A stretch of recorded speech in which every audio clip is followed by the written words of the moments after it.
지금부터는 코로나19 소식 여러분께 전해드리도록 하겠습니다. 내일이 국회의원 선거일입니다. 오늘 정부의 대국민 브리핑 과정에서 내일 투표할 때 주의해야 할 내용들 방역당국이 특별하게 강조한 부분이 있습니다.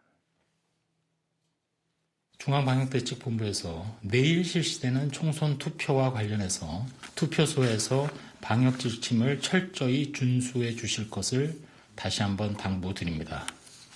투표 가기 전 그리고 귀가 후에 손 씻기를 철저히 하시고 투표소에서는 반드시 마스크를 착용하시고 다른 선거인들과는 1m 이상 거리를 두셔야 합니다. 또한 투표 인증을 위해서 도장을 손에 찍는 등의 행동은 자제하셔야 합니다. 강력한 사회적 거리두기가 포함된 생활 방역이야말로 우리가 가지고 있는 가장 효과적이고도 강한 방역의 수단입니다. 예. 투표 인증을 위해서 도장을 손에 찍는 행위는 가급적 하지 말아 달라고 당부를 했습니다. 전 질병관리본부장을 지내신 차의학전문대학원 예방의학과의 전병렬 교수, SBS의 김영래 기자가 나와 있습니다. 두 분 어서 오십시오. 안녕하십니까. 내일 투표 인증샷 찍지 말아 달라. 다른 형태로 찍으란 얘기죠? 네, 그렇습니다. 특히 이제 이번 선거는 코로나19 방역을 위해서 비닐 장갑을 착용하게 되는데요. 예. 일단 맨손에 찍기 위해서는 이 비닐 장갑을 벗어야 하고 그럼 이 장갑을 착용하는 이유가 없습니다. 그렇기 때문에 이제 방역 당국은 절대 이 비닐 장갑을 벗고 손에 도장을 찍지 말라고 하고 또 비닐 장갑 위에 찍는 것 역시 이 비닐 장갑 표면에 묻어 있는 것들이 도장으로 옮겨질 수 있기 때문에 마찬가지로 비닐 장갑 위에도 도장을 찍지 말아달라 이렇게 당부를 했고요. 그 대신 이제 투표 인증은 어떻게 해야 하느냐? 이 투표소에서 투표 관리인들에게 요청을 하면은 투표 확인증이라는 게 발급이 됩니다. 실제로 몇몇 기업들 같은 경우는 그 투표 확인증을 가지고 오면 뭐 할인을 해준다거나 이런 서비스를 하는 경우도 있었는데요. 이번 인증샷은 이 투표 확인증을 통해서 인증샷을 해달라고 방역당국이 다시 한번 당부했습니다. 예. 알겠습니다. 만약에 방역당국이 이렇게 특별히 강조한 이유가 있다고 한다면 뭐 투표 용기가 여러 사람이 함께 쓰는 건데 그 투표 용구에 자칫하면은 혹시라도 만약에 감염자가 있다고 한다면은 거기에 바이러스가 묻을 수가 있고 인증샷을 찍는 과정에서 또 유포될 수 있다. 가능성이 있다고 보시는 거죠? 네, 그렇습니다. 왜냐하면은 유권자들 중에서는 무증상 감염자가 있을 수가 있습니다.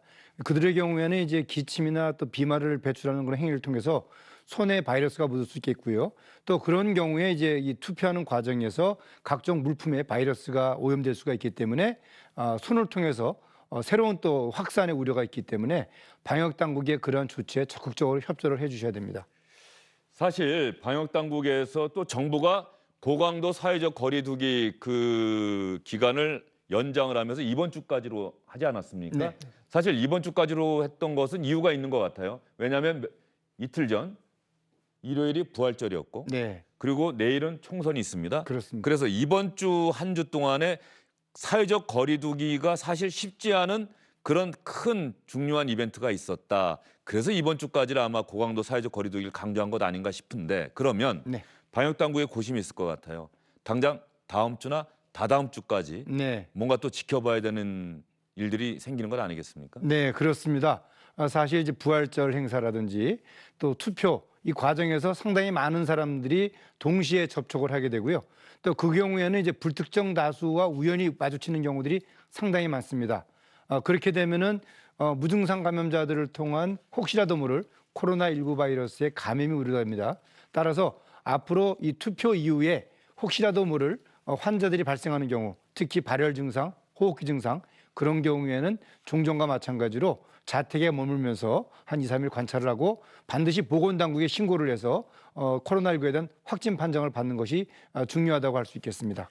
다음 주나 다다음 주까지 혹시라도 그 코로나19와 관련한 증상이 발현할 경우에는 당황하지 마시고 반드시 방역당국에 연락을 하고 네. 그래서 검사를 한번 꼭 받아보는 게 필요하다. 네, 그 말씀이신 그렇습니다. 거죠? 예, 알겠습니다.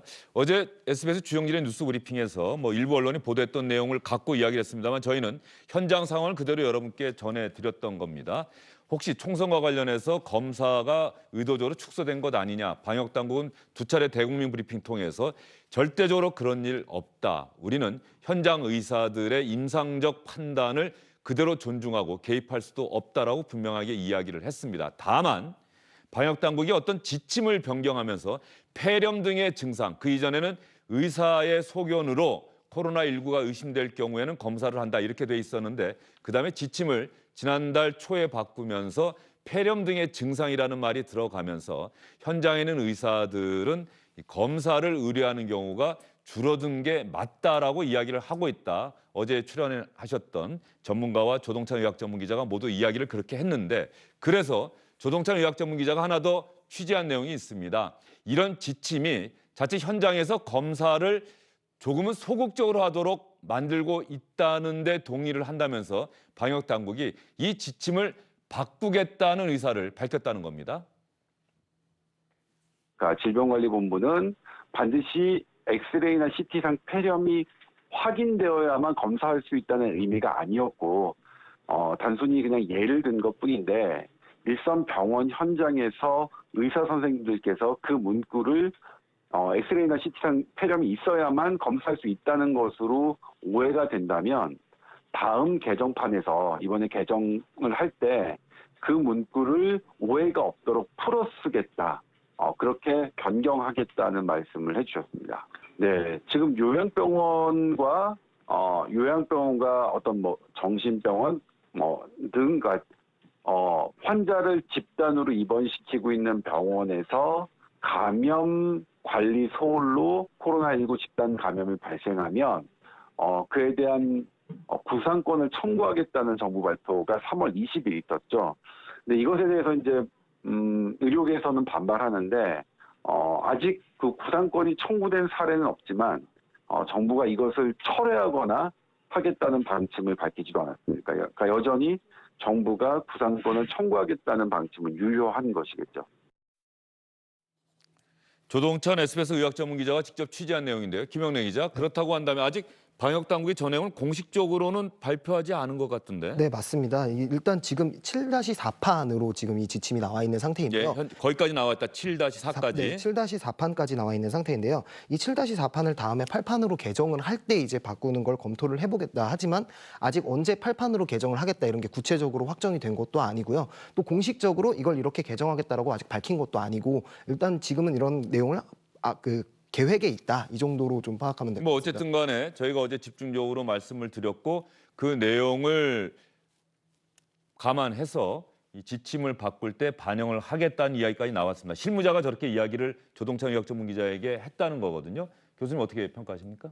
네, 사실 그 의료계로부터는 이미 2월 19일 날 6판 개정을 통해서 의사의 소견에 따라서 검사가 자유롭게 이루어질 수 있었던 시점에서 불과 3월 2일 그러니까 한 2, 3, 4일 정도밖에 되지 않는 상황에서 원인 미상의 폐렴이라는 문구가 들어감으로써 의료기관이 검사를 의뢰했을 때 선별검사소에서 검사가 제대로 반영이 되지 않았다라는 것들이 SNS상에서 많이 올라왔습니다. 예. 그러면서 의혹이 이제 점점 커진 상황이었는데 뒤늦게 이제 정부가 저런 지침의 개정 의사를 기자를 통해서 밝힌 점은 어떻게 보면 의료진들로부터 밝혀지는 그런 오해를 해소할 수 있는 좋은 계기가 아닌가 생각을 합니다.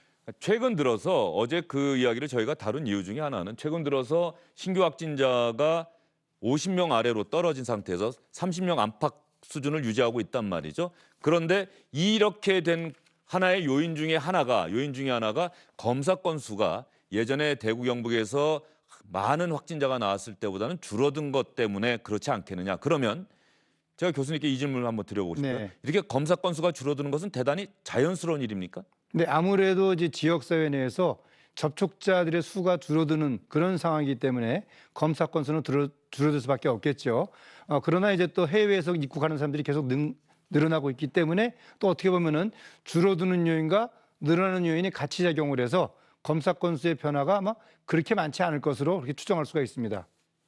검사 건수가 줄어드는 것은 자연스럽긴 하지만 여전히 해외 유입 감염 사례가 늘어나고 있기 때문에 네. 아직까지는 아마 현 상태 수준을 유지할 것이다. 이 검사 건수와 관련해서는 방역 당국이 어제부터 계속해서 설명을 하고 있는데 오늘은 뭐 특별히 추가 설명한 부분이 있습니까? 아직 따로 특별히 내용은 없었고요. 아마 이제 아까 교수님이 말씀하신 거랑 마찬가지로 현재까지 계속 이제 해외 유입 등의 사례가 유지되고 있기 때문에 우리는 검사 건수를 의도적으로 줄이는 일은 있을 수 없다. 이런 입장은 그대로 유지를 하고 있는 상태입니다. 52만여 건이라고 오늘 이야기를 했어요. 지금까지의 총 그 검사 52만 수가. 7천 건 정도. 네. 자, 그러면 이 건수로 이야기를 했는데 방역 당국이 어제 저희가 이야기를 하고 나서 다시 한번 구체적으로 얘기했던 내용 중에 하나가 이 건수라고 하는 게 명이라는 뜻이다 이렇게 설명하지 않았습니까? 네, 이제 정확하게 말하면은 이 검사 횟수는 한 사람이 여러 번 검사를 받을 수도 있고, 예를 들어 또 이제 확진 판정을 받은 사람이 그 검사를 완치 판정을 받기 위해서 검사를 뭐 2번, 3번 받는 경우도 있고, 이렇기 때문에 이건 단순히 검사 횟수는 아니고요. 그 이 검사를 받은 사람들을 기준으로, 즉 의심문제로 신고가 된 그 기준으로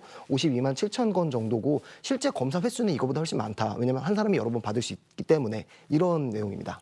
그러면 통상적으로 질병관리본부 방역당국에서 이런 검사 건수를 이야기할 때 총 횟수를 왜 그런데 건수라고 이야기를 했죠? 명이라고 이야기를 하지 않고?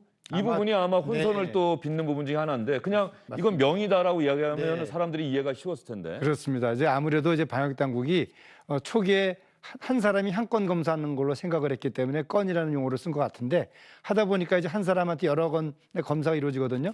그러면 이제 그거는 이제 누적 검사 건수가 되는 거고, 저 52만 명은 이제 쉽게 말하면 그 확진 검사를 받기 위해서 몇 명을 검사했다. 그러니까 단위가 이제 명으로 이제 바꿔야 되겠죠, 이제.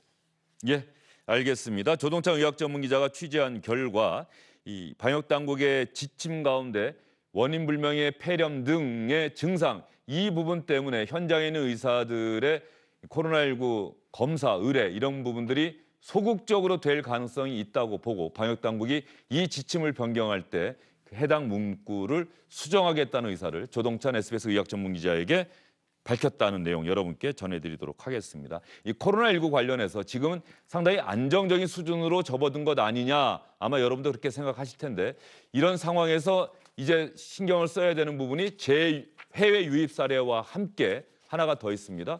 완치 판정을 받았던 분이 다시 또 확진 판정을 받는 이런 사례가 늘고 있다고 하는데 어느 정도의 수준인지 먼저 저희가 준비한 리포트 영상 보시고 이야기를 이어가도록 하겠습니다. 국내에서 격리 해제 후 다시 양성 판정을 받은 경우는 지금까지 116건입니다. 보건당국은 재감염보다는 바이러스 재활성화 가능성이 더 크다고 보고 역학조사를 벌이고 있습니다. 아직 국내 2차 전파 사례는 확인되지 않았지만 보건당국은 격리 해제자에 대해 2주간 자가격리를 권고하는 등 지침을 강화했습니다. 알려지지 않은 그런 정보들이 상당히 많이 있습니다. 그래서 그런 원인과 어떤 이유가 작동했는지에 대해서는 조사가 진행 중에 있고, 세계보건기구도 우리나라의 코로나19 재확진 사례들을 검토하고 있습니다. 세계보건기구는 검체가 언제 채취됐는지, 채취 절차가 제대로 지켜졌는지 확인하는 게 중요하다고 지적했는데, 현재의 검사법이나 퇴원 기준에 대한 검토가 필요하다는 뜻으로 풀이됩니다. 이탈리아 등 유럽 국가에선 24시간 간격 2회 검사뿐 아니라 항체가 형성됐는지도 확인하고, 미국에선 코 안쪽과 목, 최소 2곳을 연이어 24시간 이상 간격으로 2회 검사한 결과 음성이 나와야 격리 해제됩니다. 자, 남주현 기자의 리포트 여러분 들어보셨는데 말이죠. 교수님, 네. 완치 후에 재확진 이게 구체적으로 무엇 때문일까요? 바이러스가 없어졌다가 다시 또 들어온 겁니까? 아니면은 바이러스가 좀 줄어든 상태에서 활동을 안 하다가 다시 또 증가하면서 활동을 하게 된 건가요? 네, 예, 처음 말씀하신 부분은 이제 재감염이고요. 예. 두 번째 말씀은 현재 소위 말하는 재발입니다. 아, 그러니까 예. 재감염이냐 아니면은 활성화냐 이런 의미로 이제 보셔야 되는데, 현재까지 국내에서 116건에 대해서는 이 재감염으로 볼 수 있을 만한 그런 증거는 없습니다. 따라서 이 퇴원한 환자들, 즉 격리 해제된 분들의 신체 상황이 병원에 있을 때와는 다르게 약물 투여가 이제 중단이 되면서 이 억제됐던 바이러스가 쉽게 말하면 활성화가 되면서 나타나는 현상으로 보는 것이 첫 번째고요. 그리고 두 번째는 그 몸 안에 남아있던 그 이 코로나19 바이러스의 조각들, 예. 그 조각들로 인해서 또 양성 판정 받는 경우가 있고요. 또 세 번째는 이제 그 치료 기간 중에 사용했던 약제 중에서 에이즈 치료제인 칼레트라라는 약이 있습니다. 이 칼레트라라는 약이 이 코로나19의 바이러스의 활성을 억제시키는 효과를 주는데, 이 약물이 중단이 되면서 그리고 또 퇴원하면서 어떻게 보면은 약물로 인한 바이러스의 그 억제됐던 활동들이 늘어나는 그런 요소도 있는 것이 아닌가. 그런 세 가지 요인을 지금 의료계에서는 추정을 하고 있습니다. 근데 이러한 양상은 우리나라에서만 생기는 것이 아니고 이미 많은 나라에서도 동일한 그 재확진 사례들이 반복적으로 발생되고 있다는 점을 알아주시면 좋겠습니다. 지금 현재 상황 재발일 가능성이 있다, 더 크다 이런 말씀이신 건가요? 그렇습니다. 재감염이라고 하는 것은 아직까지 확인되지 않았다. 네, 재감염은 이제 누군가로부터 다시 바이러스가 그러니까요. 침투가 됐다 이런 의미인데 워낙 이 재감염이라고 볼 수에는 시간이 너무 짧고 그렇기 때문에 이것은 재발생, 재발 이렇게 보는 것이 맞다. WHO 세계보건기구가 이 부분 관련해서 한 얘기가 있어요. 어떻게 보면 좀 무책임해 보이기도 하는데 회복과 이후 재감염에 대해서 우리가 답을 지니고 있다고 믿지 않는다. 네. 그것은 알려지지 않았다. 왜냐하면 이 경우가 지금 처음 보는 바이러스고 예. 또 이러한 사례가 아직까지 전체적으로 면밀하게 지금 분석이 되고 있지 않습니다. 그렇기 때문에 어떻게 보면은 실제 이 상황을 겪은 우리보다 더 정보가 부족할 수 있다는 거죠. 세계보건기구 입장에서는. 그래서 13일 날 기자회견 과정에서 그런 어떻게 보면 좀 애매한 그런 입장으로 발표를 한 것 같습니다. 자, 완치 판정을 받았다가 다시 확진 판정을 받는 사람들에 대해서는 일단 교수님 말씀대로 절대 재감염이다라고 하는 표현을 쓰면 안 되고 네. 같이 중립적인 표현으로 쓴다고 한다면 재확진, 네. 다시 확진 판정을 받았다. 이런 부분에 대해서 우리 방역당국도 상당히 신경을 쓰고 있을 것 같은데 정은경 질병관리본부장이 한 이야기가 있죠? 네, 그렇습니다. 이제 오늘 또 권준욱 부본부장도 예. 다시 한번 언급을 했는데요. 이 재양성이라는 게 결국에는 재양성이라는 표현을 또 쓰는군요. 우리 이제 공식 방역당국은. 방역당국은 또 재양성이라는 예. 표현을 자료에 쓰고 있는데 아까 교수님이 말씀하신 거랑 같은 얘기라고 보시면 되고요. 지금 정은경 본부장 얘기가 나가네요. 결국은 이게 지금 아직 이 모니터링이 끝난 사례도 있고 진행 중인 사례도 있는데 문제는 교수님이 말씀하신 대로 이게 전혀 새로운 바이러스고 아직까지 여기에 대해서 완전한 정보를 갖고 있다고 할 수는 없는 상황입니다. 그렇기 때문에 이제 우리 방역 당국도 계속 관찰을 하고 있는 거고 또 이런 관찰 모니터링을 통해서 얻어진 결과를 앞으로 이 관리 지침에 반영을 해서 관리를 좀 더 강화해 나가겠다. 이렇게 방역 당국은 지금 언급을 하고 있습니다. 예, 어쨌든 코로나19와 우리가 맞서 싸우면서 어쨌든 간에 잘 통제해 나가고 있는 상황인데 이 재확진, 재양성 이런 사례가 만약에 또 늘어나게 된다고 한다면 방역 당국이 한층 더 긴장할 수밖에 없는 상황이기 때문에 이 부분도 예의주시하고 있다. 이 말씀 여러분께 전해드리고요. 오랜만에 아마 이분 이야기를 여러분께 전해드린 것 같습니다.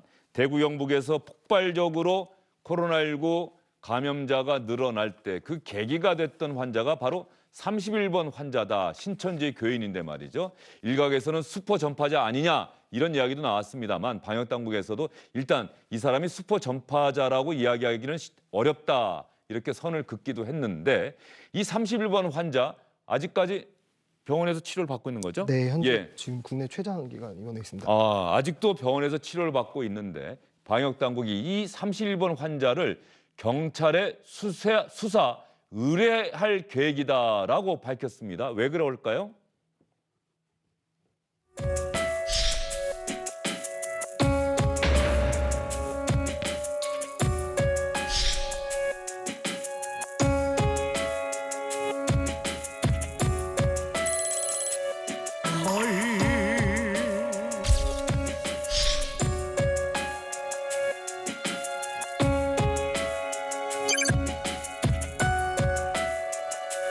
당초 진술과 좀 다른 점이 있다라고 판단되고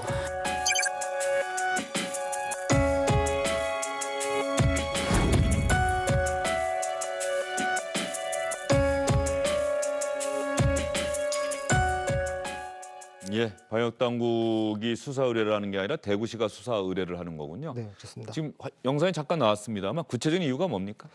네, 이 그 31번 환자가 처음 확진 판정을 받은 게 이제 지난 2월 17일입니다. 근데 이때 이제 역학조사에서 이 환자는 지난 2월 9일하고 16일 이렇게 두 번 그 신천지 대구 교회를 방문을 했다. 이렇게 진술을 했고 지금까지 그 역학조사도 그 일을 바탕으로 진행이 됐는데요.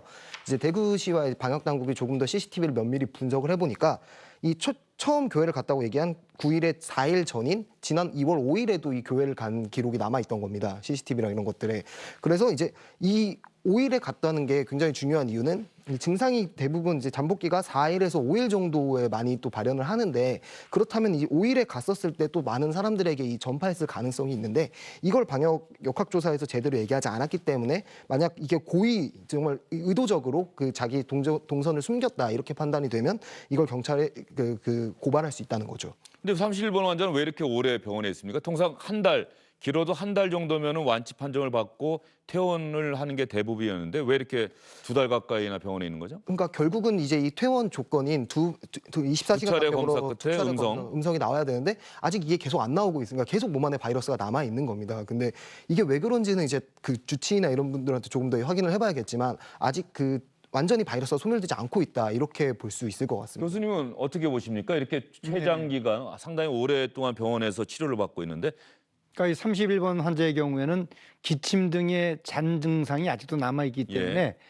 소위 말하는 증상이 소실돼야지만 이제 바이러스 음성에 대한 확진 검사가 이루어지는데 아직까지 증상이 남아 있기 때문에 검사를 못 하고 있는 겁니다. 그러한 이유 중에 하나는 이분이 아무래도 스트레스를 많이 받고 있다. 그런 상황에서 면역력이 현저히 저하가 됨에 따라서 치료에 대한 반응을 잘 보이고 있는 것이 아닌가, 반응을 잘 보이고 있지 않다. 이렇게 지금 의료진들이 지금 파악을 하고 있습니다. 아무래도 본인이 이렇게 많은 환자를 발생시켰다라는 것, 그런 부분들에 대한 어떻게 보면 아주 큰 스트레스겠죠. 그런 부분들이 큰 원인으로 지금 생각을 하고 있습니다. 예, 31번 환자가 상당히 오랜 기간 병원에서 치료를 받고 있는데 어쨌든 간에 이 31번 환자에 대해서 그동안 거짓말을 했다. 동선과 관련해서 그래서 대구시가 31번 환자를 경찰에 수사 의뢰할 계획이다. 근데 아마도 수사를 하려고 한다면 다 나아야 완치 판정을 받아야 수사가 가능하지 않을까요? 네, 가장 중요한 게 이제 물론 뭐 전화나 이런 것도 할 수 있지만 원칙적으로 이제 수사관들이 대면을 해서 이제 대면 조사를 해야 하는데 감염병 환자이기 때문에 이 대면 자체가 지금 불가능한 상황이기 때문에 또 병원에서 치료를 받고 있는 환자기도 하고요. 그렇기 때문에 아마 좀 어느 정도 치료가 된 다음에야 수사가 좀 진행될 수 있을 것으로 보이고요. 일단 신천지 측에서 오늘 이제 보도 자료로 해명을 내놨습니다. 신천지 측에서 이제 내놓은 해명은 처음에 이제 조사를 할 때 역학조사관이 2월 6일 이후 동선을 알려달라고 요청했다. 그래서 5일에 교회를 간 거는 언급하지 않았다라고 주장을 했는데요. 과연 이 말이 사실인지도 앞으로 수사 과정에서 좀 밝혀줘야 될 필요가 있을 것으로 보입니다. 예, 알겠습니다. 지금까지 국내 코로나19 상황 여러분께 전해드렸고요. 이번에는 일본 소식 여러분께 전해드리도록 하겠습니다. 일본은 코로나19 환자가 급증하면서 주요 지방자치단체가 우왕좌왕 어떻게 할지 몰라서 우왕좌왕하고 있는 모습을 보이고 있다고 하네요.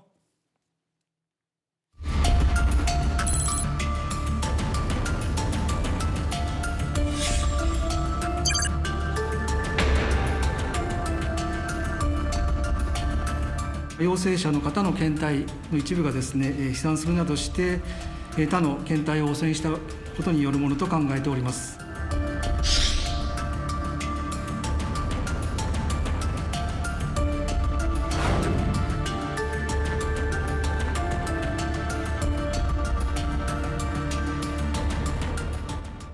이런 상황에서 이 코로나19 이 사태와 맞서 싸우기 위해서 그 과정을 진두지휘해야 하는 아베 일본 총리, 오히려 일본 국민들로부터 따가운 시선을 받고 있다고 합니다. 지지율도 떨어지고 있다고 하는데.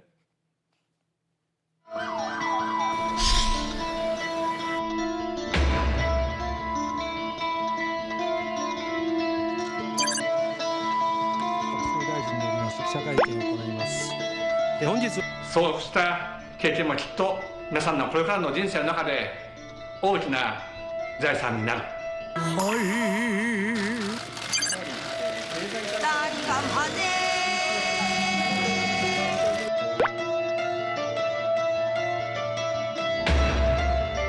間に重なり合うような僕ら一緒に生きて踊ろう僕らそれぞれの場所で重なり合うようちで歌おう悲しみの 이웃나라 일본의 상황이 심각해 보이는데 말이죠. 도쿄 유성재 특파원 연결해 보도록 하겠습니다. 유성재 특파원.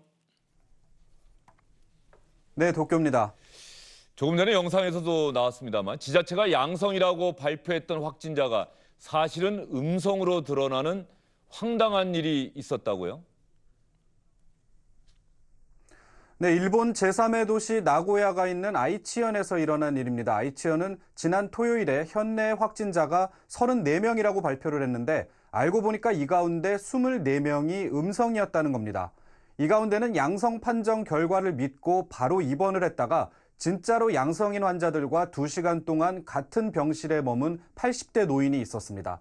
또 당일에 폐렴으로 숨진 다른 80대 남성은 양성 결과를 받고 가족이 화장을 했는데 그 뒤에 음성으로 판명되기도 했습니다.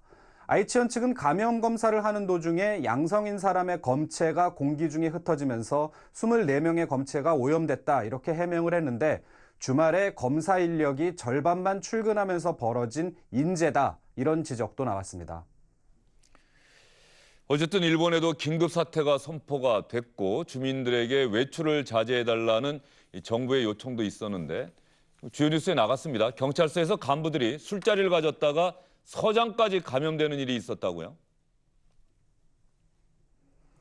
네, 긴급 사태가 발령된 지자체 가운데 한 곳인 효고현에서 일어난 일입니다. 고베 니시경찰서에서 간부들이 신임 서장과 부서장의 부임을 축하하는 환영회를 가졌는데요. 이게 현 지사가 외출 자제를 강하게 요청하고 있었던 지난달 말에 있었던 일입니다.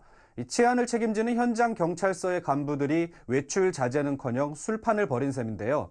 신임 서장과 부서장을 포함해 간부 5명이 감염이 됐습니다. 해당 경찰서는 당시 모임은 했지만 술자리는 없었다 이렇게 상부에 거짓으로 보고를 해서 사태를 더 키웠다는 비판도 받고 있습니다. 일본 상황이 이렇게 계속 악화하고 있는데 아베 정권, 아베 총리의 지지율 많이 떨어질 것 같은데 어떻습니까? 네, 하루에도 수백 명씩 감염자가 늘어나는 상황이어서 민심도 이에 따라서 빠르게 반응을 하고 있습니다. 지난 주말에 일본 주요 언론사들이 여론조사를 했는데 내각 지지율이 모두 2주 전보다 떨어졌습니다. 보수적인 논조의 산케이 신문 조사 결과를 보면 지지한다가 39%로 2.3%포인트가 빠졌고 지지하지 않는다가 3.2%포인트 늘어서 44.3%, 지지한다를 넘어섰습니다. 이런 역전 현상은 교도통신조사에서도 마찬가지였습니다. 오늘로 일주일째가 된 아베 총리의 긴급사태 선언도 시기를 놓쳤다, 너무 늦었다는 응답이 80%를 넘겼습니다. 지금 도쿄뿐 아니라 전국적으로 외출 자제, 휴업 요청이 계속되고 있는데 이게 감염자 수의 감소로 바로 이어진다는 보장도 없어서 당분간 아베 정부의 비판적인 분위기는 계속 이어질 것으로 보입니다. 네, 도쿄 유성재 특파원과 이야기 나눠봤습니다. 이번에는 미국 상황 여러분께 미국 상황을 보여주는 하나의 상징적인 영상을 여러분께 보여드리겠습니다. 미국에서 SNL 세터데이 나이트 라이브죠? 네, 예, 상당히 유명한 프로그램인데 이 코로나19 사태 때문에 지금 방송이 잠정 중단됐는데 방송을 했다고 합니다. 그런데 자가 격리 버전의 방송이라고 하는데 첫 출연자도 코로나19 확진 판정을 받은 아주 유명한 스타였습니다.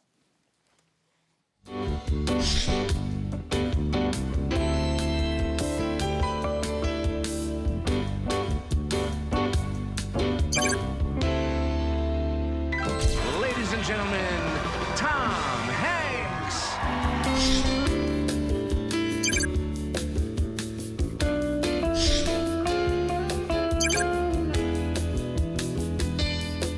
Hey, it's good to be here, though it is also very weird to be here hosting Saturday Night Live from home.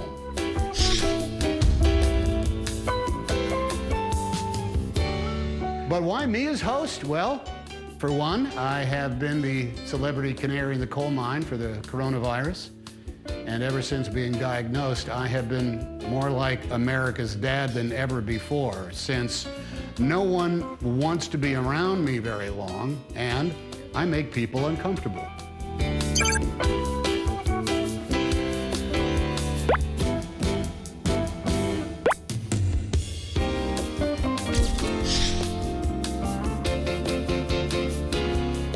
Stay safe.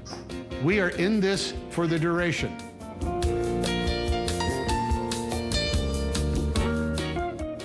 네, 톰 행크스도 집에 머무르시고 사회적으로 꼭 거리 두기를 실천하라고 다시 한번 당부하고 있습니다. 이런 상황에서 유럽의 상황도 어쨌든 지금도 계속 심각한 상황입니다만 세계적인 가수죠. 안드레아 보첼리가 텅 빈 두오모 성당에서 전 세계인들에게 코로나19와 맞서 싸우고 있는 전 세계인들을 위로하는 노래를 불렀습니다. 어떤 노래인지 한번 잠시 들어보겠습니다.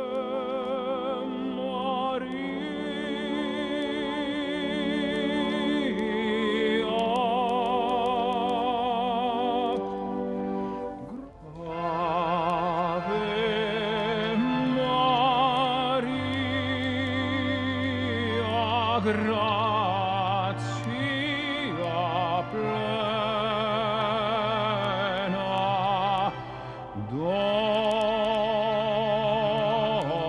Dominus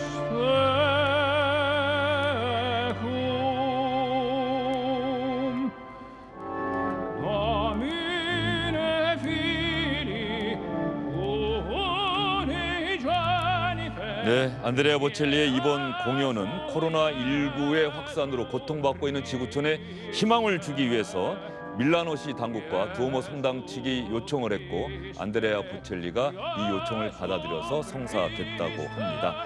상처받은 지구에 고동치는 심장을 우리는 함께 안게 될 것이다. 안드레아 보첼리가 이렇게 이야기했다고 합니다. 주영재 뉴스 브리핑 오늘은 여기서 인사드리겠습니다. 고맙습니다.